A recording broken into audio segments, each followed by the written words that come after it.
Dobro dien, Ksenia. I am so happy to have you on my show. I've watched you play numerous times, and you're a feisty, good player, great player. Number 23 in the world currently. Your top ranked was number 20. I'm sure you have ambitions for more, but in your own words, let's start with who is Ksenia? Hello, thank you for having me. It's nice having interviews like this because I read a little bit about you, about your interviews. I think the subjects that you talk about are very nice, so I'm very excited for this interview. My name is Ksenia, obviously, and I'm from Russia. I live in Spain. I play paddle, and as you said, I'm 23rd in the world, and of course, I want to be top 10. Of course, also I want to be number one in the world.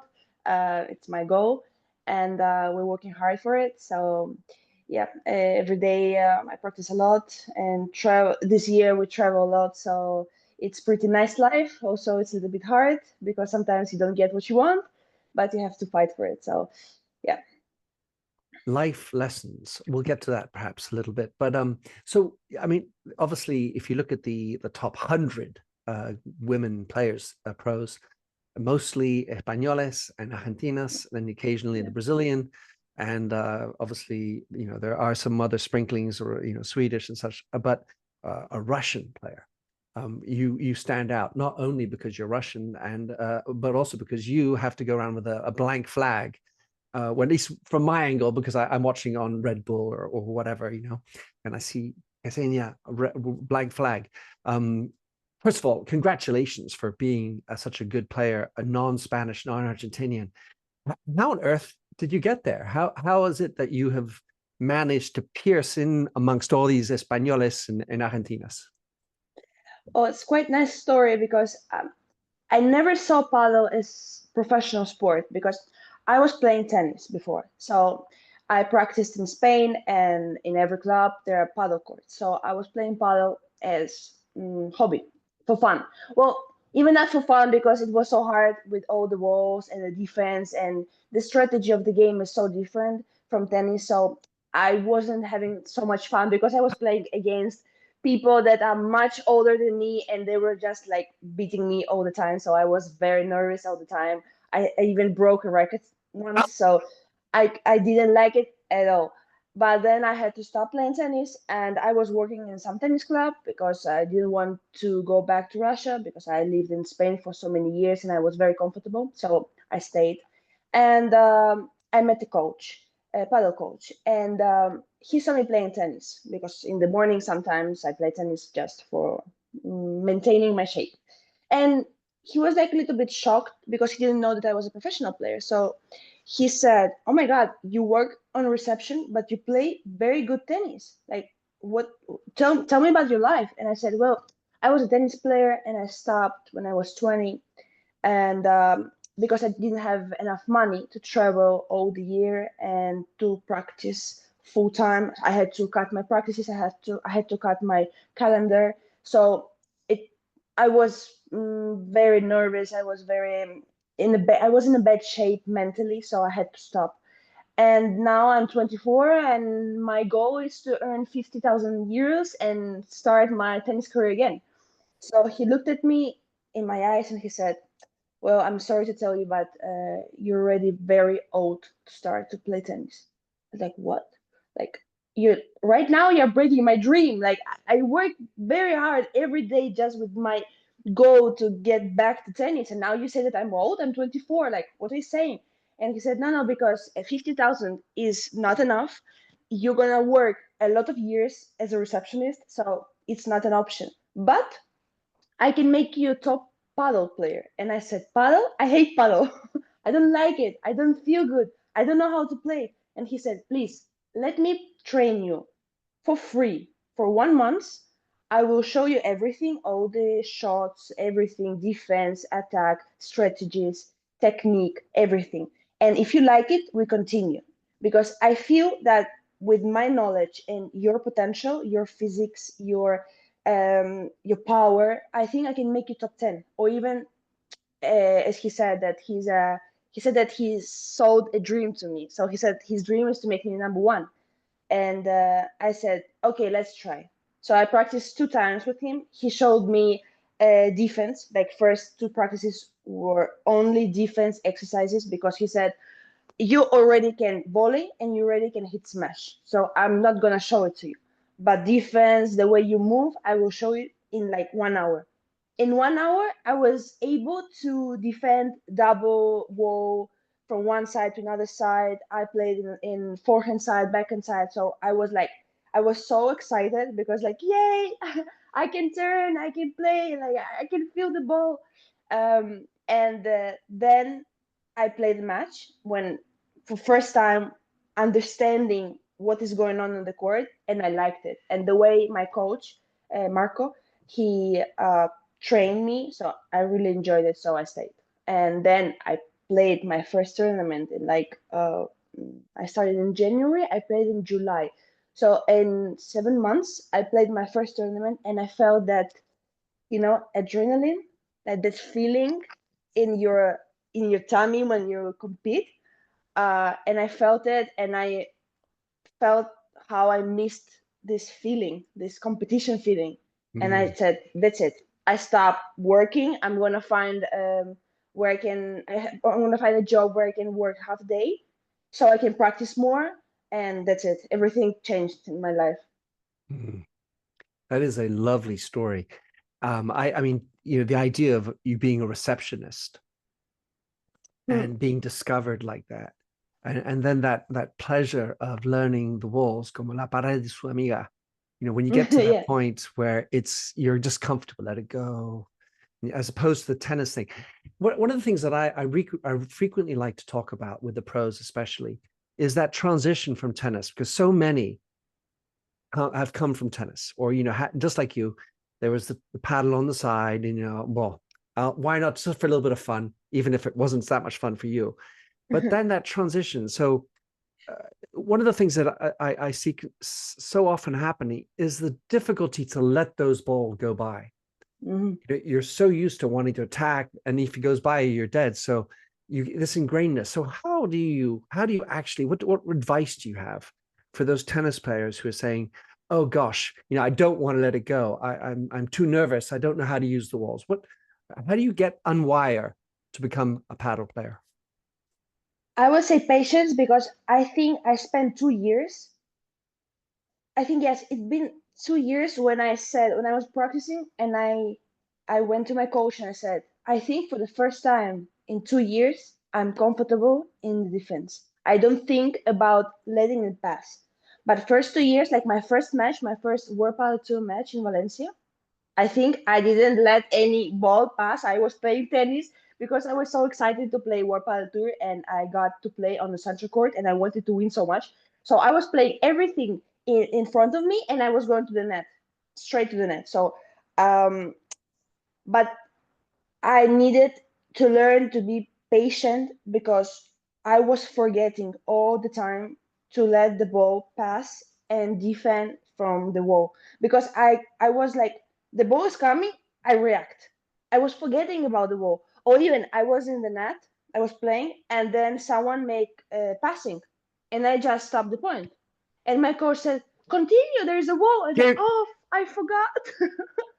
I forgot that there is a wall. So yeah, but a lot of patience and a lot of work, because my coach, he said that first 3 months I couldn't do controls. I was only doing baskets, and every time was like, do this wall, like just move back every time the ball goes. Try to stop this urge to go towards the ball. Go backwards. Like the ball is coming, but you already go backwards because it's a side wall, and the ball will rebound to you. So you go back straight away. And I was working very hard. And then I started to play like controls with the sparrings, and we were playing very slow so I could think. But then on matches, my coach would say, forget about everything. Don't think about letting them pass. Just try to play. And little by little, you will start to feel when you have to let the ball pass and when not. But don't be frustrated if you miss the ball and you're thinking, I had to let it pass.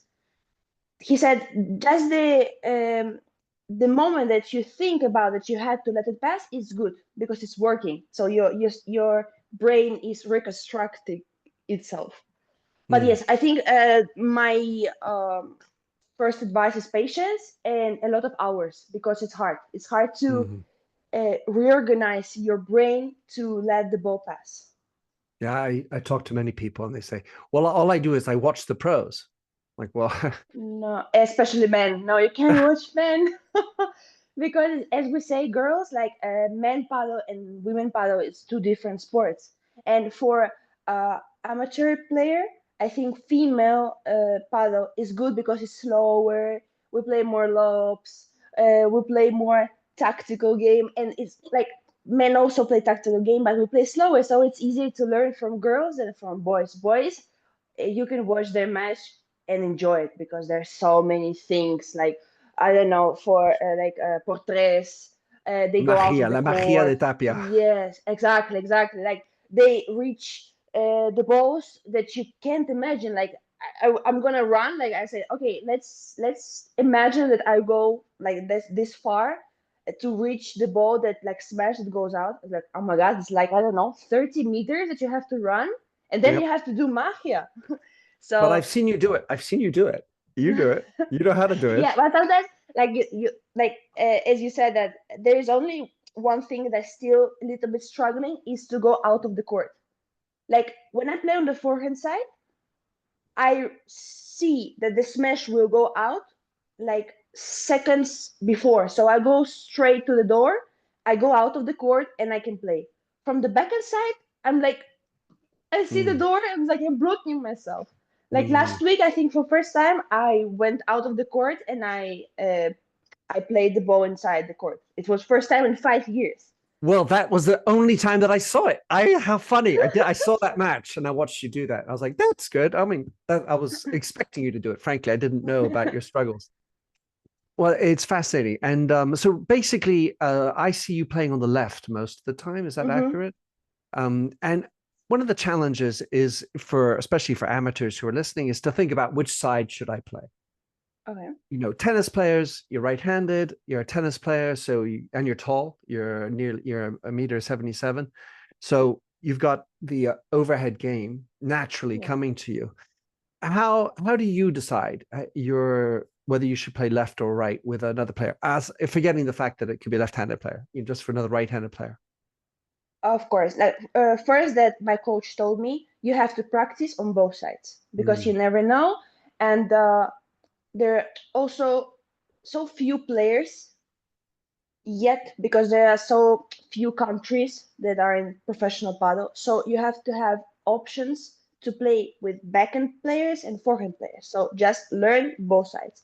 And also it will help you to understand the game on both sides. Like mm, if I play on the forehand side and I know that this ball is hard, this ball is easy, this I can do something to create something, to create opportunity. This one I'm struggling, so when I play on the backhand side and I see the ball going, and I say, "Oh, I remember this ball will be easy, so I can close the net and I can finish the point." Or mm. I see the ball like, "Oh, this one is hard because she's gonna just push it, so I Yeah, have to go back with her." yeah. So it helps me to understand both sides. Now, how do you decide? Well, as you said, I have a height and I have power, so most of my games I play on my backhand side, so I can really use my powers. And um, unless, of course, as you said, you play with lefty, because playing with lefty is like it's golden. It's unbelievable because I don't have to move that much. It's big advantage. I think it's very sometimes it's very unfair to play against lefty players because if I am right-handed and my partner is right-handed, so we have forehand and backhand. But if we play against lefty and right-handed player, they are both backhands, so you don't know where to throw the ball because it doesn't matter, or lefty goes or right-handed goes. But in my case, I have to work, or my partner has to pass the ball, let the ball pass, and then she goes back. We lose the net, and we restart the point. So it's very sometimes it's very unfair, especially when the court is fast. But Hmm. anyways, I try to play forehand, but my backhand partner has to be also aggressive, because as a Sure. right-handed player, I cannot play with another right-handed player that is more like, let's say, Bella style. Yeah. That's Just why pushing it Bella, back. just like Bella is, let's say, it's like forehand on the backhand side. Yeah. That's why if you check, all his partners are lefties Hmm. that that do the job of the backhand player. El matador. Exactly. And the lefty players like Coelho, Lima, Juan Martin Diaz, all lefties, because they finish the point and Bella prepares the point. That's it. So when I play on the forehand side, I know I have to be sure that my partner is very aggressive, Yeah. because I don't get to play that many balls as I want to. Like Right. last year, I played with Marrero. I played on the forehand side, and I really enjoyed it because she's very powerful player. She has a lot of winners, so I can help her. Also, as I hear backhand players and also myself appreciate when forehand side player can also make winners, Yeah, of course. because it gets this burden out of me Of that I course. have to 100%. win all everything, because if I'm not good today, I don't feel well, I don't have this good Sensation. feeling with the smash. um Everything like depends on me, so I have to force myself. I can't just Mm. start to push the ball, especially when we play against top eight players, top eight top teams. It's impossible. You have to have Mm. some winner. So yeah, right now I play on the backhand side because my forehand partner, she's very solid. She likes to construct the point. She doesn't have so many winners, so I have to make winners myself, and she prepares the point for me. But in the So, future, I think I would like to play on the forehand side because I can provide this punch mhm. for the game, especially against left-handed players. Sort of like a Mike Yanguas, who Exactly, has a strong punch on the right exactly. side. Sweet. So, one of the things that's intriguing for, especially for us outside, is how do you choose your partner? Obviously, it's a very tricky topic because it's something of a relationship that you have to Yeah. have with your partner, and to sometimes it feels like swings and roundabouts and lots of changes all over the place, and you kind of imagine from the outside that there's a lot of talking, whispering, in the corridor outside Yeah. of the cafeteria. Hey, let's talk. And I imagine there's a lot of that because it's like a dance or something. Do you want to dance with me? And you're nervous about going to the other person because you're breaking their couple, you're breaking your couple. How has that been for you? How challenging is it for you to find a good partner?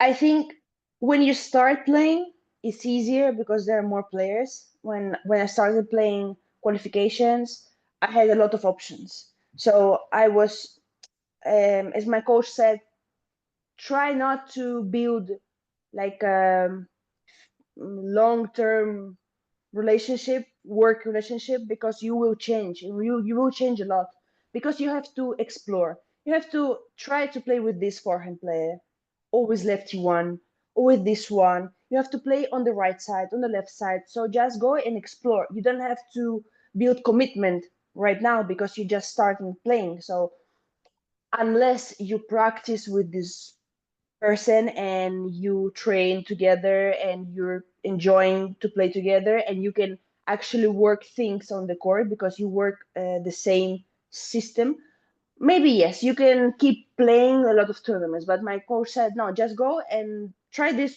2 months with this one, then with this one, then with this one. So before I was changing a lot. Now it's very hard when we are only 30 players in the world, 15 backhand players, 15 forehand players. So we don't have much choice. We have to go with the best options available. And as you say, there's a lot of whispering. And nowadays, um, my coach, he lived a lot of tours. He lived professional padel tour, world padel tour, and now premier. And he says that before, if you choose a partner on a professional level, you keep to playing with him for years. And nowadays, people change partners every 3-4 months, professionals. Mm. And I think there are a lot of money nowadays, a lot of sponsors.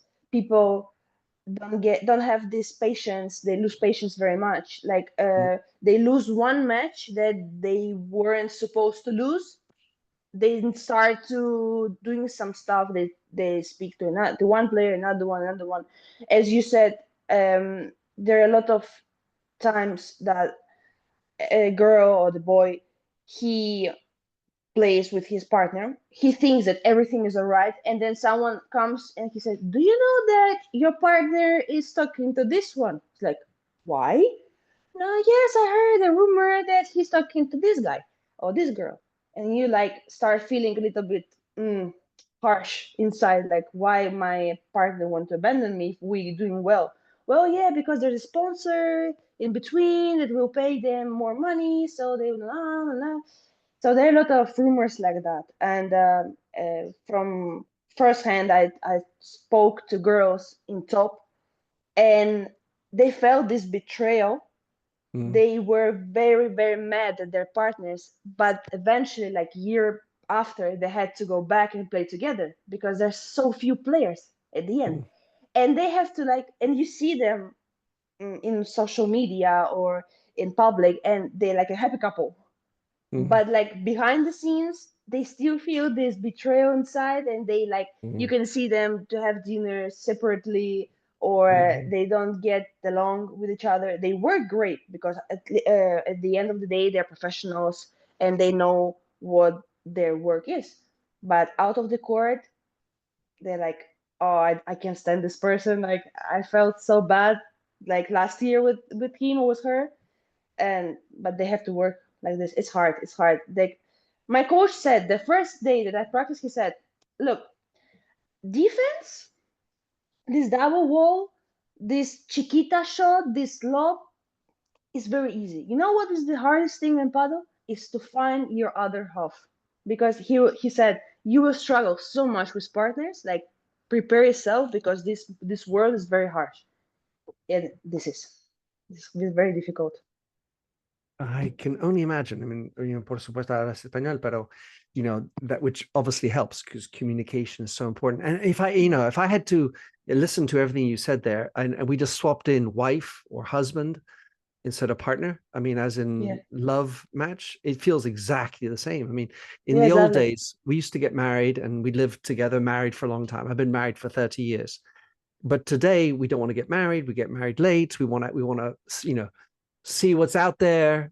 I mean, which is all Explore. healthy, explore, etc. But then at some point, commitment. Oh my gosh! But we're not going to go further in that. But you opened up a lot about that. That was lovely. In terms of your paddle, I mean, unless you wanted to comment that, of course, Ksenia, you're welcome to continue. But in terms of your paddle, what's your favorite shot? Oh, my favorite shot. I would say my favorite shot is Vibra, like a fast slice smash down the line. Down the line. So, Yes, so you mean down the line on the left?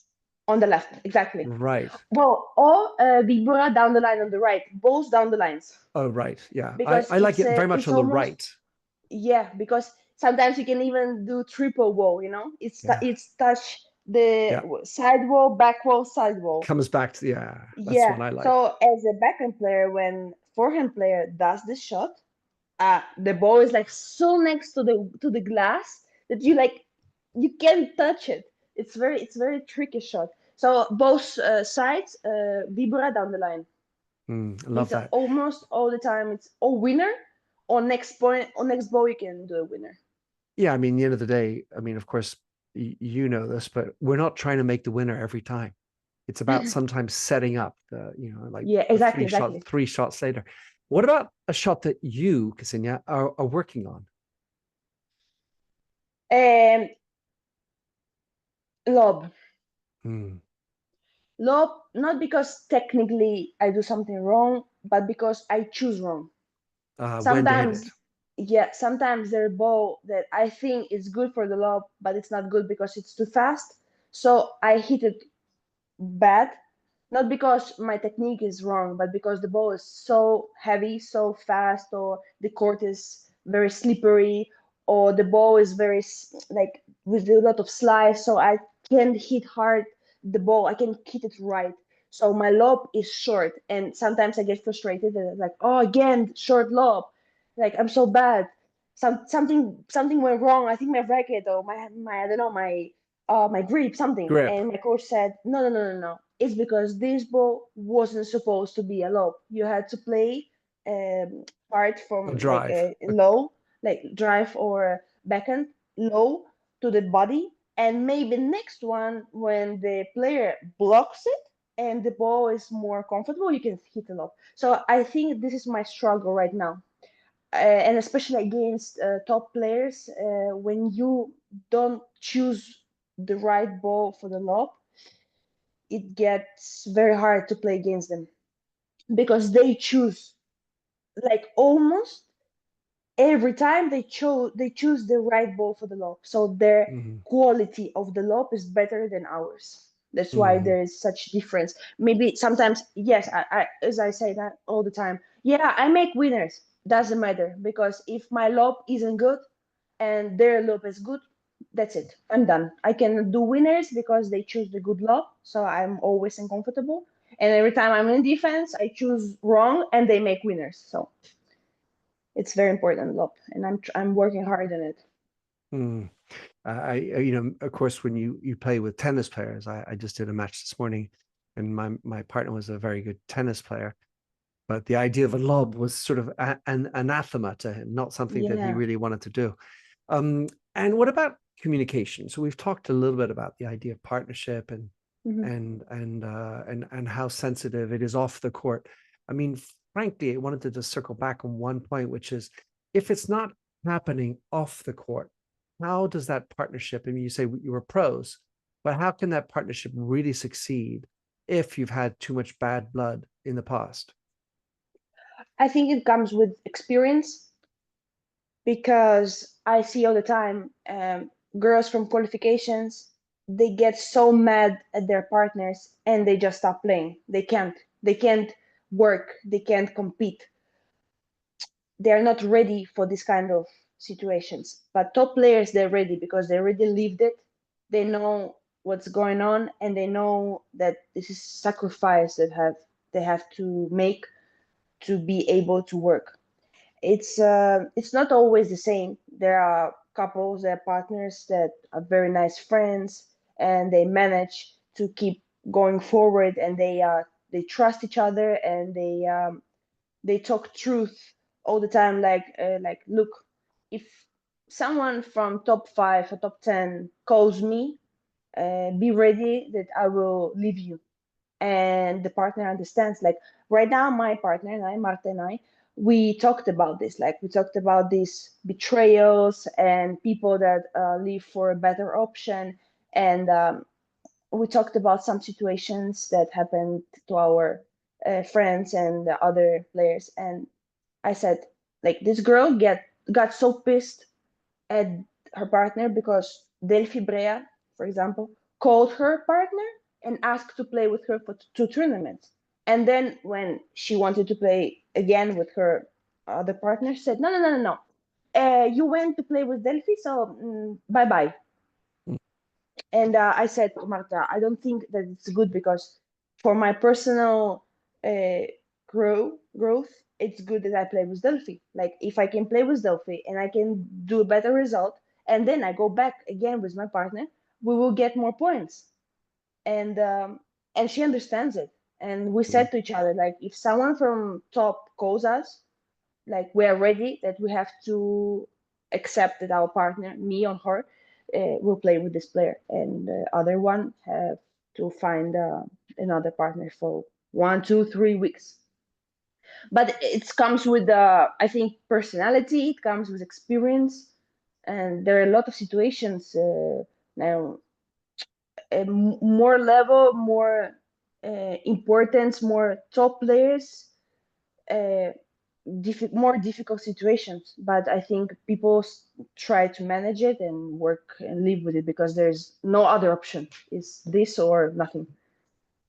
Well, it sounds like having an open marriage at some Yeah. level. It's having that openness to communicate about it, and it would does bring up the notion of mental health, because you know it's one thing to be able to partition and sort of put it aside. Let's play pro, but you know you've got to deal with these sort of things on and off the court. You're traveling together. You're in Dubai as we speak, and so you're a lot of there's a lot of aloneness or just within the circuit. How do you manage? Because one of the things that made you stop playing tennis was you had the financial burden. Of course, it's expensive at the beginning when you're not getting to the masters and all that. And then there was the physical condition, health, and then there's mental health. So what sort of tricks and tips do you have for keeping yourself in a good mind? Um, if you know this famous question, like, what would you say to your younger self? Like Mm, now I'm 28. What would you say to yourself 18 years old? No, so I had so many bad moments mentally. I had so many breakdowns. I quit tennis so many times. Like I mhm. quit this tennis. I don't want to play it. Paddle as well. I think I don't know, maybe 20 times. I said it that I quit paddle. I hate it. I don't deserve. I don't supposed to play it. I don't feel like it. Um, like there are going to be bad moments. There are going to be bad situations. There are going to be mental breakdowns. And I think the most important thing that differentiate top players and other players is their team, because they're not alone.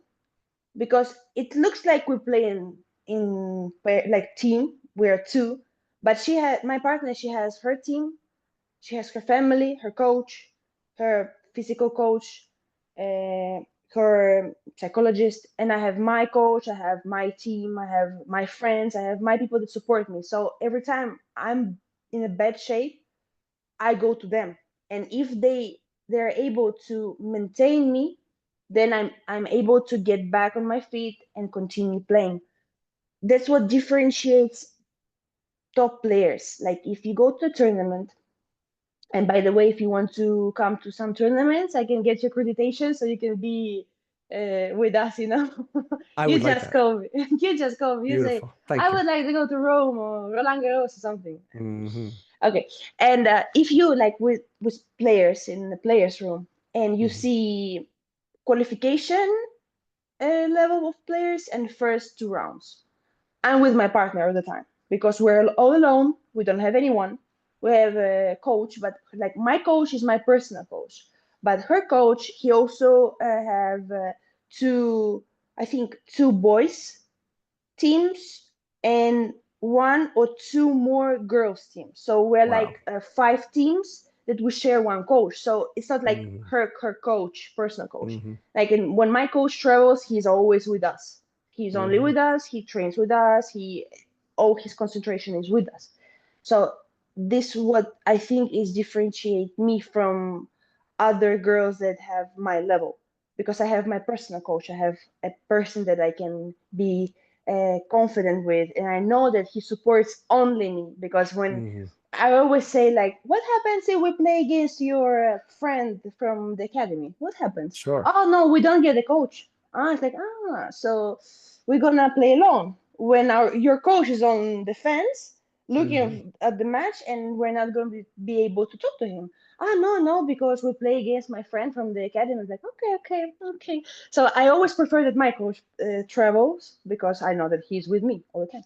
So this is the most important part. And when you see top players in the players room, like for example, Ari and Paula, Ari has her team on the tournament, and Paula has her team on the tournament. They are like separate all the time. They are protected by their teams, and they're separate.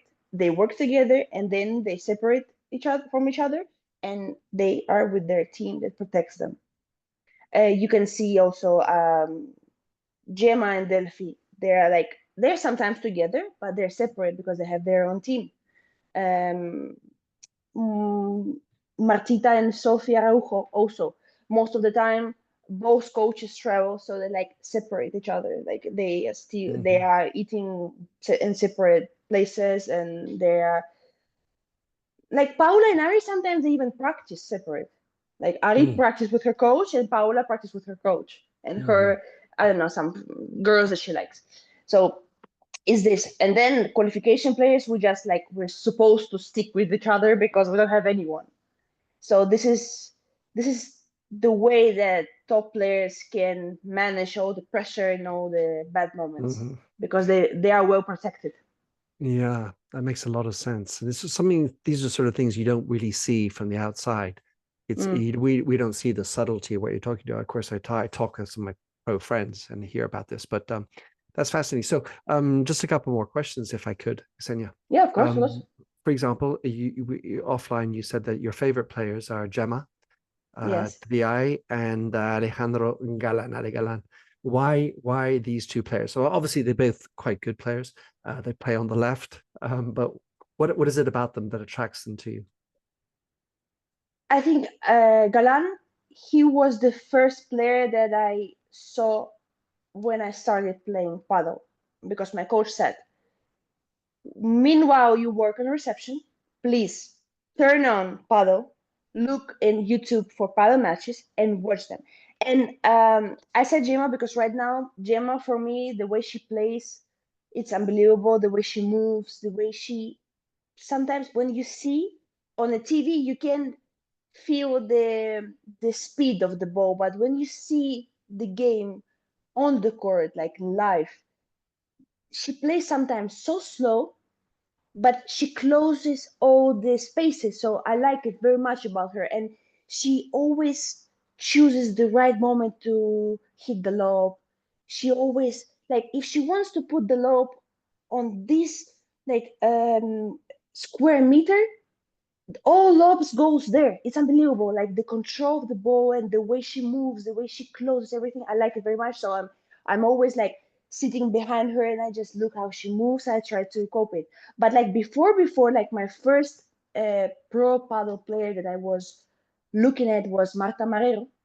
So you can imagine the excitement for me last year when I started playing with her because I knew what she was doing all the time because like all year I was looking all her matches. And other player that I saw was Ale Galan because when Marrero her match in YouTube finished, then Galan started to play, and I saw this power, this movement, the way he positions himself, and I was like, oh my god, I want to play like them, like him, because the way he do vibra, the way he choose the ball, the way he's so he has he's very tall and he's very strong. So I felt a little bit like not like him, but I also feel like I'm one of the tallest in the tour, and I'm one of the. I have like a big back, so I feel like I'm more huge, let's say, than other girls. Like when I stand, even with Gemma, when I stand next to Gemma, I feel like Gemma is so small, and like she looks bigger on the TV. I think because of Mm. her hair, she has a very long hair, Right. so she Yeah, yeah. looks taller and bigger. But in life, she's like smaller than me. And with Galan, I felt the same. Like I saw him play, and I was like, I want to be like him. I want to play like Marrero because she had this backhand. She was a tennis player, Mhm. and she hits hard. She was hitting smash all the time, and it was unbelievable. So I was like learning, and then Galan also. Mm. And sometimes now when I see everything he does, it's unbelievable. Mm. That is so sure. Such fun to watch. And I certainly would like to take you up on your offer just before we'll get to that afterwards. But last question. So this is the joy of paddle. And I get the feeling that paddle brings you joy. At least it's I mean, of course you've had the 20 times you want to stop, but we can understand that. What is it that you think describes the joy that paddle brings? Why is it such a joyful sport? Mm, well, for me as a ex-tennis player, for me, the joy is to compete, is to feel this feeling of the competition, preparation during the match, right before the match when I'm still nervous. Like I get nervous. It's like when I say it's to someone outside of sport, I say, "Oof, I'm so nervous right now," and he said, "Why? If you played like thousands of matches in tennis and paddle, but this feeling is beautiful feeling because Mm, you can like channel it to energy and mm, or when it's like an important point and I have to receive because we have to make a break point. I don't know, and I feel like oof, I can miss this return and this feeling is nice. Like it's scary, but at the end of the day, I feel like I need it. I need this kind of feeling. And when I travel and I play tournaments, and when the tournament finishes and I have to go home, it's like I want to go back to play because I want to mm, go back and feel this adrenaline because I lost it when I stopped playing tennis. I lost it and mm, then I regained it again in paddle. So I really appreciate this competition feeling. And then also the joy of paddle, especially paddle like one of the favorite questions. What are the difference for you between tennis and paddle? Like, do you enjoy paddle and stuff? Like, uh, the truth is that I enjoy paddle more than tennis because I feel like paddle is like a chess game. mm, Like the real joy for me also in paddle is like when everything is going right, like when you feel everything, the game, you feel the game, you feel your partner, this ball goes here, this one is go here. You can see everything because you can get you have to understand what your partner is doing and you have to also control your opponents. So when everything is in check, oh, this feeling is unbelievable when you like flow now everything is flowing, like everything is beautiful. You're like in the mm, zone. This mm, feeling is wow, it's great. It's not I can't get in this feeling all the time, but if I feel like I warm up and I play first game and I know today I will get this feeling and today I will win. I don't care who I have in front of me. I mm. know that today I'm gonna win because I have this feeling. It's beautiful. It's like real joy when you get this feeling. So this is paddle because for me paddle it's so much complete as a sport because it's everything. It's tactic, strategy. It's the way you put the ball. It's very important to put ball this way, this slice, this spin. It depends on the spin. You have to close the net. You have to go back. You have to Mm, move with your partners. Like when mm. you see when you see two people like really connected on the court, it's beautiful. It is, and so like when I had this type of shot last time, what did I do? I did a little chiquita. All right, this time I got to do a lob, change it Yeah, around. You have to remember all yeah, these yeah, things. yeah. Wow, Ksenia, been a tremendous pleasure. Очень приятно. Thank you Yeah. for doing this with Thank me. you. I've It was very loved nice. chatting with you to hear all these stories. Wish you great luck in Dubai and continuing Thank on. you. And I will surely see you in the real sometime soon. Vamos. Thank you Yeah. so much, Ksenia. Thank you very much.